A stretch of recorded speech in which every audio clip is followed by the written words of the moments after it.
երբ որ հանձնաժողովի նախագահային հարց են տալիս, ասում են իսկ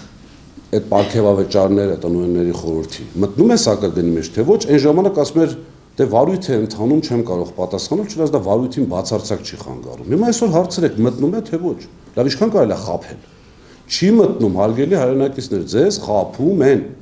Սամվել Կարապետյանին ուզում են սևացնել, այդ ճանապարհին որևիցե խտրականություն չեն դնում միջոցների մեջ, պարզ խաբում են։ Չկա, Սամվել Կարապետյանը իր միջոցներից գնահատում է տնօրենների խորհրդի աշխատանք եւ տալիս է պարգևավճար։ Իմիջիալոց ձեզ ասեմ, այդ այսպես ասած պարգևավճար կոչվածները տեսակ, որ Նարեկ Կարապետյանը թղթերով էլ ցույց տվեց, գնացել է բարեգործականին, եւ երկրորդը պարգևավճարները տալուց անգամ այդտեղ հարկային պարտավորություններ են կատարվում։ Արդյոք հնարավոր չէ դա ինչ որ այլ ճանապարհով տալ։ Իհարկե հնարավոր էր։ Այսինքն Կարապետյանը որոշում է պարգևավճար տալ, որից որոշակի տոկոս պետք է գնա որպես հարկային պարտավորություն, հիմա սա են անգամ փորձում մեր ժողովրդին, որոնք քիչ թե շատ, այսպես ասած, անտեղյակ են, մոլորեցնել, խաբել,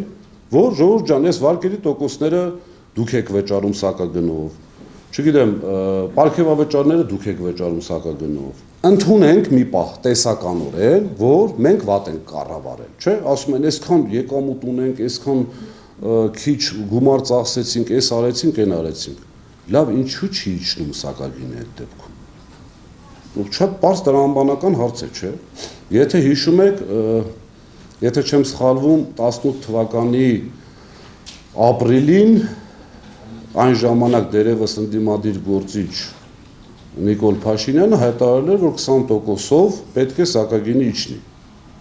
Okay, եկակ 7 տարի անցավ, լավ, ընդունենք, նորից եմ կրկնում, չկա այդպիսի բան, բայց մի պահ ընդունենք, մենք վատ ենք կառավարում։ Հիմա 6 ամիս դուք եք կառավարում։ Ուր են ձեր, այսպես ասած, այդ էկոնոմիաները, այդ քիչ ծախսերը, ուր են դրանց ավելցուկները։ Այսինքն չկա դա, եթե դա լիներ, ենթադրվում է, որ պետք է լիներ սակագնի իջեցում։ Հիմա այստեղ այս իմ ասած թվերը հետաձգելով, չէ՞ ինչ որ տակը շատ կասկածելի ֆինանսական եկամուտներ դնելով, հարց է առաջանում, լավ, ընտրություններից հետո Աստված մի արասցի, թե իրենք հաղթեցին։ Ինչ է լինելու։ Պարզ բան, ուղղակի թանկանալու է սակագինը, որտեղ տարբերակ չկա։ Սամվել Կարապետյանի պարագայում եւս մեկ անգամ հիշեցնեմ, արդեն 10 տարի չի թանկացրել, խոսքը հեծի մասին է։ Եվս 10 տարի խոստացել է չթանկացնի, այսինքն այս ամբողջ բեռը ինչ որ լիներ հեծի հետ կապված, միանշանակ ինքը, այսպես ասած, իր անձնական միջոցներից որպես բիզնեսմեն, իր եկամուտներ ունենալով սուբսիդավորելու էր անձամբ։